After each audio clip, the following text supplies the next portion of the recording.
So here today in this video, we're going to go ahead and take a look at Kenzaro's spoilers / summary of the movie. And if you want to read alongside me, also if you want to check out Kenzaro, the link will be down below in the description. That being said, let's jump into this. There are going to be various notes that he has in here. Also, there might be some times where I pause and just let you guys know my thoughts, but otherwise I'm going to try to go through this pretty quickly. So, part 1, the history of the Saiyans. The movie begins in the past. Frieza and his army, along with King Cold, arrive on planet Vegeta.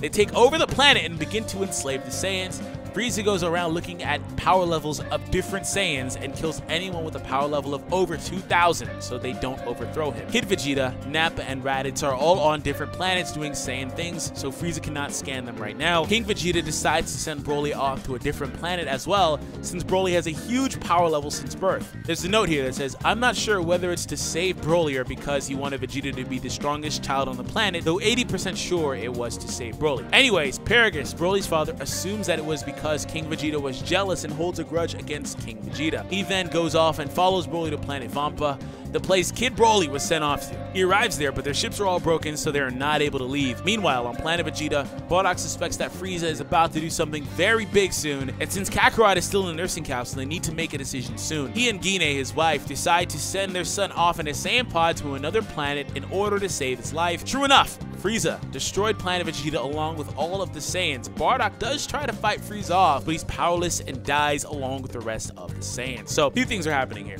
First and foremost, Frieza is going around and eliminating any Saiyan that could potentially ever be a threat, a problem, right?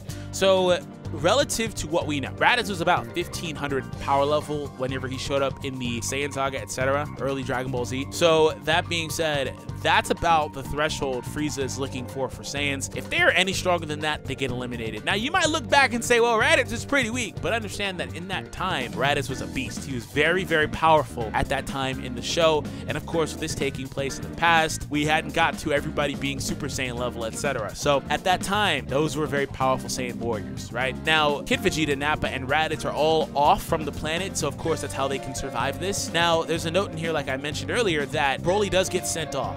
Now, that could have been because King Vegeta was jealous, which is what Paragus believes according to this, you know, that he was jealous, and of course, Prince Vegeta is not the strongest young child or kid there, and he wanted to get rid of Broly, remove him from the picture. Other than that, they're saying that it could have been because he wanted to protect Broly from Frieza, pretty much, which a good king would do the latter. I kind of have a feeling it's the former, so we'll see what happens. Not to take a shot at King Vegeta, I just kind of feel like he's a very proud guy. But anyways, moving on from that, the last little thing here is that we do move into some more of that Dragon Ball Minus territory where they are sending off Goku, Gine, and Bardock do. So that's another thing that does happen here. So they, of course, did interpret that into this movie. Other than that, we do actually get something similar to what happened in the Bardock special, where he is able to try to fight off Frieza. Now, in Dragon Ball Minus, which again is heavily referenced for this portion of the story, we do not see anything like that in that little manga, so that doesn't really happen, right? So that being said, if I recall correctly anyway, but that being said, that's a pretty interesting plot to begin off on the story. So let's move on to part 2, where it says, after the Tournament of Power. Switch to the present at Capsule Corp. Goku and Vegeta are sort of sparring while Beerus, Whis, Bulma, and all the others are eating food at a party. They stop and sit down with the others to eat. Whis asks Goku why he wants to get even more powerful as he has already reached quite a powerful level. Goku replies that after going through Tournament of Power and seeing so many strong opponents, he's fired up. We get sort of a view of most, if not all, fighters from the Tournament of Power at this point, including Jiren, Kale, Caulifla, Brienne, and more. There's a note here that says, I'm not 100% sure, but I do think they're all shown in the new art style and design rather than the old. Bulma has collected 6 of the Dragon Balls because she has a wish. There's another note here that says, I hear reports that she wants to get younger, so she ultimately wants to wish to get younger. He says that he heard it last month as well, but he still cannot say for certain if that's her wish. Months ago, he heard that Bulma wants to look younger because she's getting old, but Vegeta, being a Saiyan, doesn't appear to age, right? Of course, Saiyans are able to hold that youth for a long time. So anyways, back to the summary. Goten and Trunks notice in the security footage that Frieza's minions stole the Dragon Balls. They tell everyone and they agree they can't let Frieza collect them all because he might make it very evil wish. Bulma finds that the last Dragon Ball is in an icy plains, so Goku and Vegeta set off to get it before Frieza can. Frieza is shown in his ship with his army members. He's talking about the Dragon Balls and his wish. There's another note here that says, now, I had 3 friends watching the movie, and each has a different interpretation of the coming scene. There are 2 versions of these events because Japanese is a tricky language, and we can't be sure which one is accurate as different people heard different things. So the first one is Frieza talks about, these are all possibilities by the way, Frieza talks about how he wants to wish to be taller. Kikoko, a member of Frieza Force, says that why would he want to wish for that? So he asks why would he want to wish for that.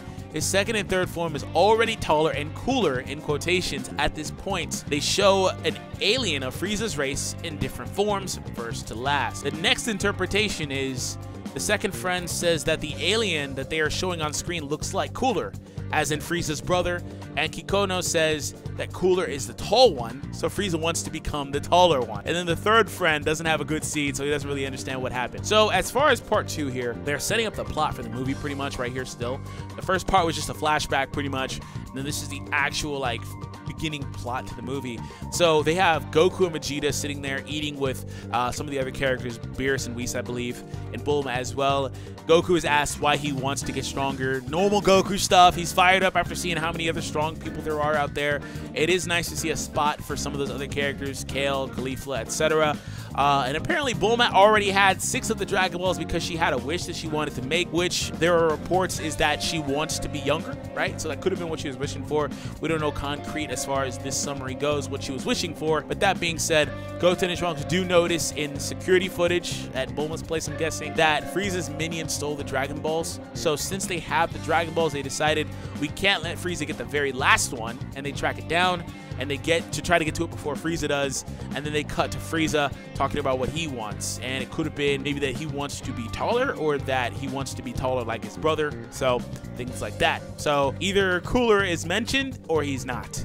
So we'll see what happens, but pretty interesting breakdown for part 2. This is part 3 of the Saiyans meet. Cut to Broly and Paragus on planet Vampa in present time. Broly is all grown up, but he has problem in social aspects and speech since he grew up on the planet with just Paragus around. There's no other intelligent life on the planet. There are just creatures that they use as food. Interesting. Broly is not very social. He probably isn't the smartest guy. Things like that, just because it was just him and his father on this planet this entire time. So that's pretty interesting. Broly and Paragus notice a Frieza ship fly above them, and then they land in the distance. Chile, I don't know how to pronounce it, and Lemo comes out of that ship and detect a huge power level in their scatter, which then blows off because Broly's power level is too high. They go ahead anyways to check it and are scared to see Broly since he's a Saiyan. Broly and Paragus end up going with them to meet Frieza. Frieza recognizes Paragus, hears his story, and plots to bring Broly to Earth and put him against Goku. So that's interesting. So Frieza is, as a lot of people suspected, the one that does sick Broly on Goku pretty much. Frieza's minions contact Frieza and tell him that they have 6 Dragon Balls and there's just 1 left to go. Frieza lands in the icy region where Goku and Vegeta are already present looking for the last Dragon Ball. They sense a huge power level alongside Frieza, but they don't know who it is. Frieza's ship lands and Broly comes out. Paragus tells Broly to attack and Broly rushes towards Vegeta, punching him. Vegeta blocks the punch and asks Goku to stay out of it. Vegeta hits back and the two fight each other in base form. After some time, Broly begins to overpower Vegeta. Vegeta transforms into a Super Saiyan and continues the fight and gets the upper hand. After some time, he begins to get overpowered once more. Action scenes here are incredible, and one of the best things about the movie, Vegeta is a total badass and fights Broly through the entire icy land, breaking mountains, going fight in the sky, and whatnot. When base Broly begins overpowering even Super Saiyan Vegeta, he decides to become a Super Saiyan God with the red hair and attacks Broly. At this point, Broly is so strong that Super Saiyan Vegeta can't even touch him. Broly beats Vegeta very badly, and he is unable to fight. All this time, Broly is in his base form. After Vegeta is defeated, Goku takes off his jacket and fights Broly next. First, he fights against him in his base form. Eventually, he has to turn into a Super Saiyan, then SSG, then SSB. Broly, still being in his base form, defeats him during the... Wow, Broly. During this fight, they forget to notice, but the Dragon Ball they came looking for fell off a cliff. 6 are still with the Frieza Force. Piccolo is shown meditating in the mountain far away and talks to Goku telepathically. He tells him to get his act together and that he's come out of tougher situations. Goku gets up and so does Vegeta. This time, they fight Broly together. Sure enough, after another crazy battle with tons of flashy effects and animations, it looks like together, they sort of overpower Broly. Important to note that Goku and Vegeta are both fighting as Super Saiyan Blue while Broly is still in his base form. Looking at this, Frieza thinks back to the time when he killed Krillin. Wow! No! No Krillin shots! No! Oh, you guys know I love Krillin. Anyways, which turned Goku into a Super Saiyan. They better reanimate that. I mean, they had one like more recent like reanimation for that. That wasn't too bad in my opinion. But anyways, which turned Goku into a Super Saiyan. Frieza decides to kill Paragus. Broly gets angry and attacks Frieza, and sure enough, he turns into a Super Saiyan. Broly begins going on a rampage, attacking everyone, and his power level just keeps going higher and higher. They realize they can't do anything, and Goku decides to get out of there with instant transmission, taking Vegeta with him to where Piccolo was shown earlier. Back in the icy place, it's assumed that Frieza is fighting off against Broly. Broly is a monster. He's continually getting stronger, it seems. Goku and Vegeta together at Super Saiyan Blue is what it took to maybe overpower Broly in his base form. Wow. Because Broly doesn't even go Super Saiyan until he starts trying to come after Frieza, it seems. This guy is an absolute monster. I still am like, why didn't Whis go get this guy for the Tournament of Power? I know he's crazy. I know he ain't the smartest guy, but dang, bro. Jiro with the guy. Oh, my goodness. Oh, boy. This guy is a monster. But we haven't seen any notice or, like, mention of Evolve, Super Saiyan Blue Evolution, or like MUI yet, so we'll see. But Goku and Vegeta did leave. I think this is where it gets into the crazy spoiler stuff. So part 4, the final battle. Cut to Goku, Vegeta, Piccolo, and Bulma. With Piccolo around, they begin discussing on how to defeat Broly. Goku suggests the fusion, and then Piccolo teaches it to Vegeta. Vegeta at first denies doing the fusion because it's ridiculous, but eventually says yes. There's a note here that says, I'm not 100% sure, but apparently Bulma talks Vegeta into doing the fusion. Oh, Vegeta, what's she? Oh, snap, Vegeta about to get him some later. Anyways, so they do the fusion, but it fails 3 times. Wait, Veku sighting? Veku sighting? First fusion is the fat Gogeta. Second, yes, Veku sighting. Second is the thin Gogeta. Third is correct, but not perfect. And the 4th try is then the perfect fusion. Gogeta goes back to fight Broly, and they see Frieza now in his golden form, barely being able to keep up with Broly, I imagine, because it took 2 Super Saiyan Blues to maybe overpower him a little bit in base form, and he's in Super Saiyan now. He was almost done when Gogeta arrives and begins fighting against Broly. At this point, Frieza returns to his spaceship, and he's out of there. Frieza dips! Gogeta and Broly's battle begins. It's a crazy battle with gorgeous animations. I can't wait to see that. The battle is so insane that the dimension around them starts messing up. A good comparison to this would be the movie Doctor Strange. Gogeta, wow, Doctor Strange comparison. Boy, that sounds epic. Gogeta and Broly fight, and things appear to be happening in different dimensions. That is how powerful these guys are. Broly is in his Super Saiyan form. Gogeta battles, and through the fight, goes from his normal form to Super Saiyan form to Super Saiyan Blue. I'm not sure if he went Super Saiyan God. That was a thing. Okay. He mentions that as a note. In his Super Saiyan Blue form, Gogeta defeats Broly, going for his final move. Gogeta is about to blow Broly away. On the sidelines earlier, Lembo and Chile recovered the final Dragon Ball from the cliff it dropped off. They summon Shenron, and she wishes for Shenron to save Broly. Just as Gogeta's attack is about to hit Broly, he disappears and is sent back to planet Vampa by Shenron. Gogeta isn't shown defusing. Wow, okay. Now the last little bit is that there's a 3-day time skip here. Broly is hunting on planet Vampa. He brings back food. Then we see Lemmo and Chile are also there. So these other characters are there too. They don't like the food. Goku arrives and talks to Broly about how powerful he was in their battle. Goku says that Broly is so strong that at one moment he might have even been stronger than Beerus himself. He then proceeds to give him a capsule which Bulma gave for him. It has a house and lots of food for them. He gives him his regards, and then Goku takes off. Before leaving, Goku looks back over his shoulder and says, "By the way, I'm Son Goku, otherwise also known as Kakarot." Wow.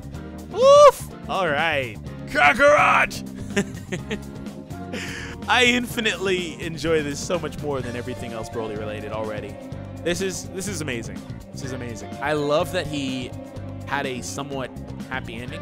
There was no mention again of what happened with Paragus. I don't know if Frieza actually did kill him, which would have led Broly to rage after him. But understand, Broly does not go anything beyond Super Saiyan in this. He's just base, and then he's pissed off in his base, and then he's Super Saiyan. So, wow. So Gogeta Blue actually does what fusions typically fail to do and defeats Broly, but instead of defusing, Broly got wished out of there by Shenron. All right, let me know your thoughts in the comments down below. This is crazy epic. Like I said, huge shout out to Kenzairo. I appreciate it so much. It is definitely amazing to be able to read this for you guys. So I'm hype. I don't know, man. This is going to be crazy, and I can't wait. Anyways, I'll catch all of you in the next one.